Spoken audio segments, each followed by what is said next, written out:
রে আল্লাহর গোলাম, আমি রমজানের রোজা রাখলাম, কিন্তু রোজার সওয়াব তো অবশ্যই এসে যাবে। তারাবি নামাজটা পড়লাম না, তারাবি সওয়াব থেকে আমি বঞ্চিত হয়ে গেলাম। আমি 5 ওয়াক্ত নামাজ আদায় করলাম না, 5 ওয়াক্ত নামাজ থেকে বঞ্চিত হয়ে গেলাম। রমজানুল মুবারক এত একটা বরকতের মাস, ফজিলতের মাস হওয়া সত্ত্বেও আমি রোজা রাখতে পারলাম না। আমার মতো কপাল পোড়া ইমানদার আর কেউ হইতে পারে না। গত সপ্তাহে বলছিলাম, আল্লাহ রসুল সাল্লাল্লাহু আলাইহি ওয়াসাল্লাম মসজিদে মিম্বারে যখন চলে যায়, মিম্বরে একটা পাও রাখার সাথে সাথে আল্লাহর নবী বলে আমিন। দ্বিতীয় পাও রাখছেন, এখানেও আল্লাহ রসুল বলছেন আমিন। তৃতীয় পাও রাখছেন, এখানেও আল্লাহ রসুল বলেন আমিন। সাহাবারা ডেকে বলে, ইয়া রাসূলুল্লাহ, কিছুই বুঝলাম না, আমিন বললেন তাৎপর্য কি?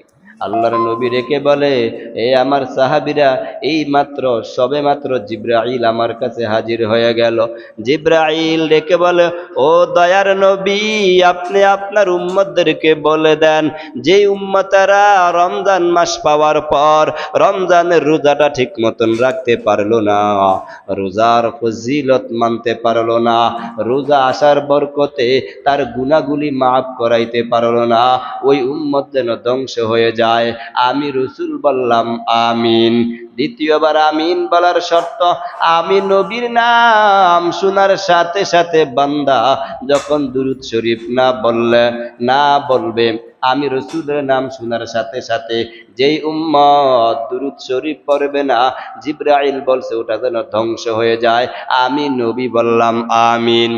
3 নাম্বার আমিন বলার উদ্দেশ্য, আমাকে জিব্রাইল আমিন ডেকে বলে, ও নবী, যেই উম্মত পিতা মাতা বৃদ্ধাবস্থায় পাবে, তাদের খেদমত করে সন্তুষ্ট করতে না পারবে, ওই উম্মত যেন ধ্বংস হয়ে যায়।